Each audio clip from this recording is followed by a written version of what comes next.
There is an old house at the edge of a small town, a house whose shutters remember 100 summers, and whose porch has borne the weight of many quiet evenings. This is the house we imagine tonight, and we move through it slowly, with soft feet and quieter breath, as if the smallest sound might wake the sleeping moon. Draw the blanket up to your chin, settle your head just so, and let the voice you hear now become a gentle companion. We will walk from room to room, and in each room a small scene will unfold, an evening remembered, a kindness offered, a beginning that becomes a home. Let the day you have had melt away like a small drop of rain on warm stone, and let the warmth of this house fold around you.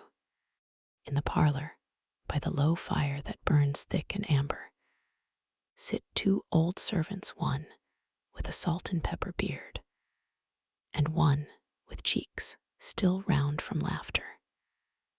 Their chairs face one another like old friends who do not need to fill the silences with words. The room smells faintly of lemon, and the cloth of a table waxed by years of careful hands. A brass clock on the mantel breathes steady and unfussy time. It ticks in that calm way that says everything is as it should be for the moment. The servants speak in the soft language of those who have known one another through more winters than either can count. They speak of small things, about weather, about seed saved for spring, about a pie that rose exactly as it should. When you listen, you notice that they smile when they speak, and the shapes of their words are gentle, like letters traced in warm sand. Hear, too, the sound of a table being set in the next room. A woman moves quietly, her hands steady, placing a bowl of stew, a small loaf of bread, an apple now and then. Her movement is a slow kindness, as though the act of arranging plates could arrange the heart into its calmest shape. There is a boy at the window. He has been sent to run an errand and returns with pockets full of small found wonders. He brings wildflowers, a bit of ribbon, maybe a bright feather. His face is lit by the soft certainty of being known and awaited. When the woman sees him, the light in her eyes is like sunrise. She smooths his hair in a way that says without words, "You are safe here." Down the hall, a door opens on a bedroom where 2 travelers prepare to rest. They have passed through dusk and fields, and their journey brought them here because they heard this house offered hospitality, the way streams offer space for quiet fish. One traveler is thoughtful and soft-spoken, the other quick with a laugh that slides like a stone skipping across water. Between them, there is a map, folded with care, and a small leather pouch that holds a few coins and a pressed flower. They talk in whispers of the places they have been, and the people they have met, the baker with flour on his beard, the seamstress who hummed while she sewed, a child who taught them a song. They share stories like blankets, letting each memory wrap the other in warmth, until sleep comes like a measured tide and carries them gently inward. When sleep settles here, it arrives like soft hands, a presence rather than a sound. Each breath becomes a steady bell in the quiet. Outside, through the pane, starlight moves slowly over the garden, and the lavender there bends as if listening to the hush that the night brings. A cat lean and steady, takes up position by the hearth and curls tight as a question mark, its tail a calm comma. The world beyond the windows is still and patient. Even the trees seem to stoop lower, careful of the sleepers within. Now imagine a lane beyond the garden gate. The lane curves like a slow, trusted sentence and leads to the town, where the lamplighter has already passed. His lanterns burn with the comfortable gold of small certainties. The houses on that lane wear their lamps like welcoming eyes. Someone in a distant kitchen hums a tune that belongs to no one but that moment, soft, a little wistful, a lullaby for the world. A church bell at the base of the hill rings once, twice, each stroke a deliberate slow note that seems to say, pause, breathe, remember the steady things. We walk along the lane now, the worn dirt warm beneath our feet, and the air smells of wood smoke and something green, tomato vines, perhaps, reaching for tomorrow. A hedgerow of roses leans across a low wall. Their petals are slightly faded now, but still sweet and unwilling to vanish entirely. They tuck the lane in like an old shawl. As we pass a small bridge, a wooden thing scraped smooth by many footsteps, we pause to look down into the water. The surface is a low mirror, and every little light from the village becomes a soft candle there. The water moves with a whisper, keeping nothing, giving everything. Beneath its glass, two fish glide, and in their slow weaving is a kind of patient wisdom. They go on, knowing nothing of hurry, they carry on, and that is enough. There is a field beyond the bridge, and in the field a farmer is walking toward home. He shoulders his coat and whistling a tune that is a little crooked and entirely his own. His steps are even and assured. They are the steps of someone who knows the shape of a day. As you watch him, you feel your own breath slow to match.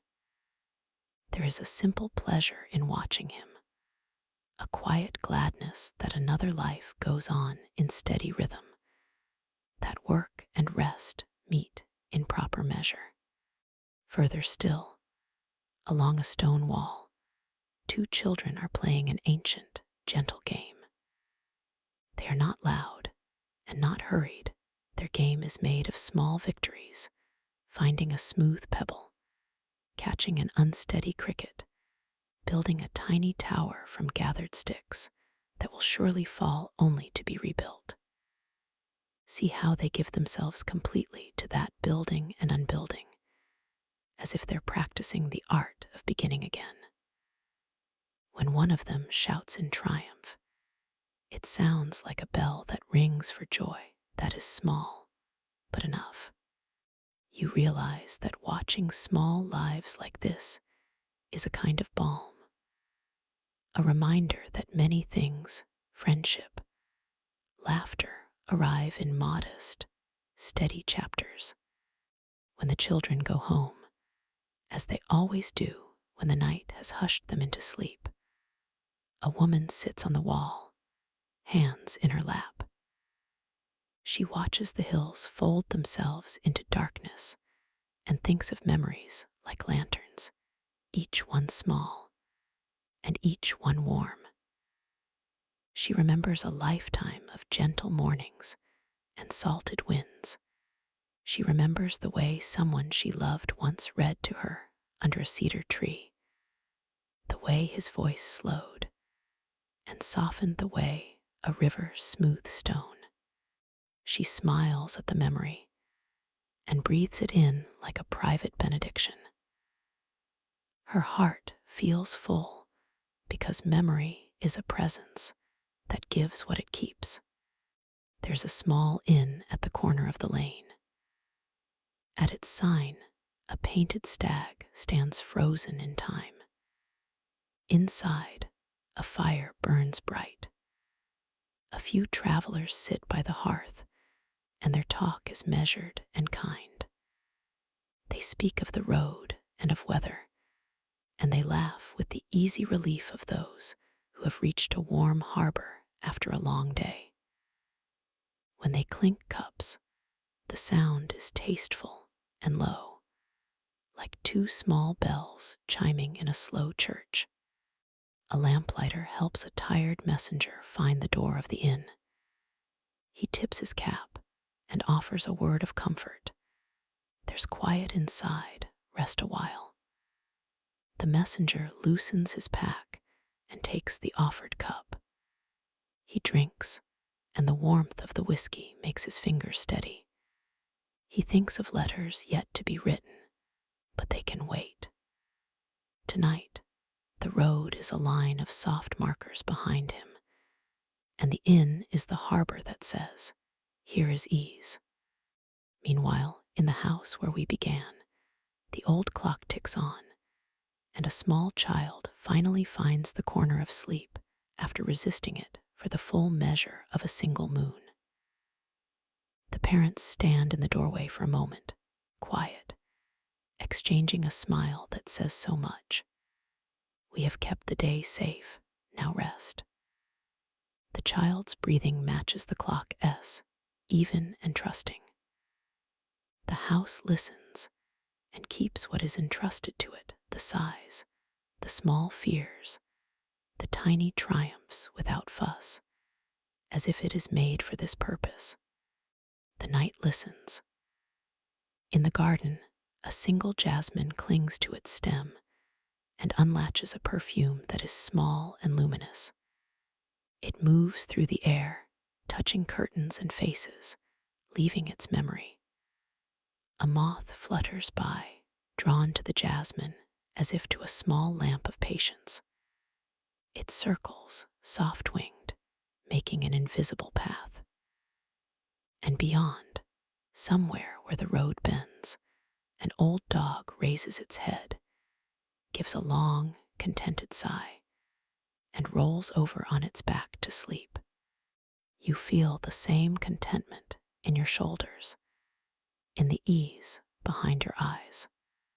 We come to a small square where a bench sits under an elm tree. The bench has the smell of old wood, of rainy afternoons. An elderly couple sits there, hands intertwined. They have outlived the brashness of youth and now keep one another like a secret, hands clasped as though they are pressing a small map of the world between their fingers. They talk so softly that only the elm can hear. Their words are like practiced stitches, mending small holes, drawing one another close with measured, affectionate phrases. Each sentence is gentle. The man leans his head back and watches the sky change, naming colors he has given names to over the years: smoky rose, pewter dawn, blue like a weary song. The woman listens, then says, with a small laugh, "Remember when we got lost on the hill?" He nods. "I remember every path but the one we needed." They laugh together, and the sound is tiny. The way a bell is small and steady. Your own breath quiets along with them, learning that there is no hurry in the remembering. From that bench, we can look toward the town hall, its windows like small, watchful eyes. Inside, somewhere beneath a folded flag, a man writes by lamplight. His hands are ink-stained, and his script is patient. He writes letters that will be sent at dawn, words that hold wishes and small apologies. When he finishes, he folds the paper carefully and lays it where it will catch the post. There is a single space left at the top of the letter, as if an extra line had been saved for the next day. He closes his hand around the paper as if to keep a promise, and at last stands to leave, his shoulders lighter as though some small weight has been set down. On the roof of an old bakery, the baker's wife looks up at the moon and sings a tiny line of a song she remembers from childhood. Her voice is not loud, only a touch of melody that the moon accepts graciously. Below, the oven breathes its slow, fulfilled heat into the dawn-pink night.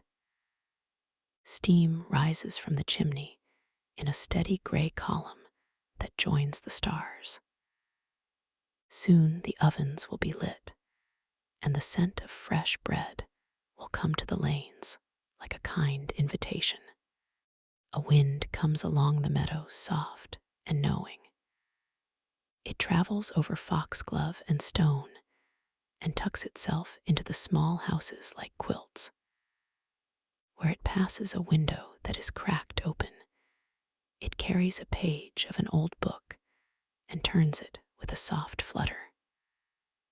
The page flips and reveals a line that is lovely and almost true, something about the way stars love the dark. The person inside hears it and smiles. The wind moves on, and everything that is awake tonight keeps that smile as if it were a warm stone in a pocket.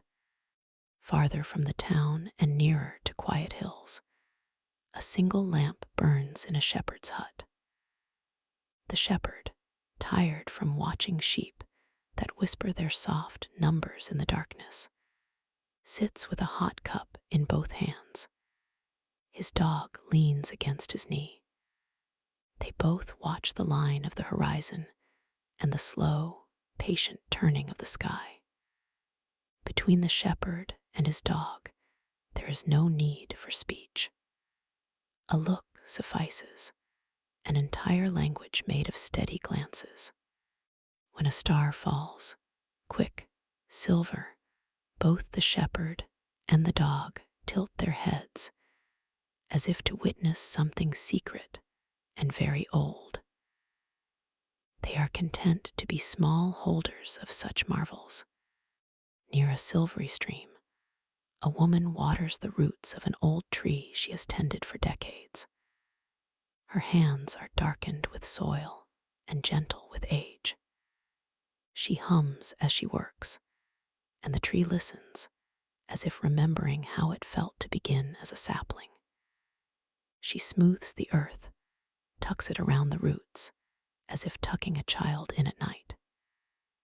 When she finishes, she leans her forehead against the trunk and closes her eyes, and for a moment every breath and every living thing seems to be held in the same tender hush.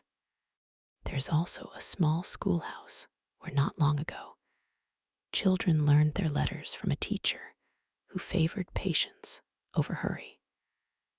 The schoolhouse door is closed tonight, but you might imagine the chalk resting on the ledge of a slate, the small chairs pushed in carefully. A pupil who once learned his letters there now walks to the river with his lover and brings her a white stone as a promise. She holds it and wonders how such simple things can become icons of memory. They sit by the water, hands folded together, and practice being quiet together. Their silence speaks of a kind architecture built from small courtesies and soft laughter.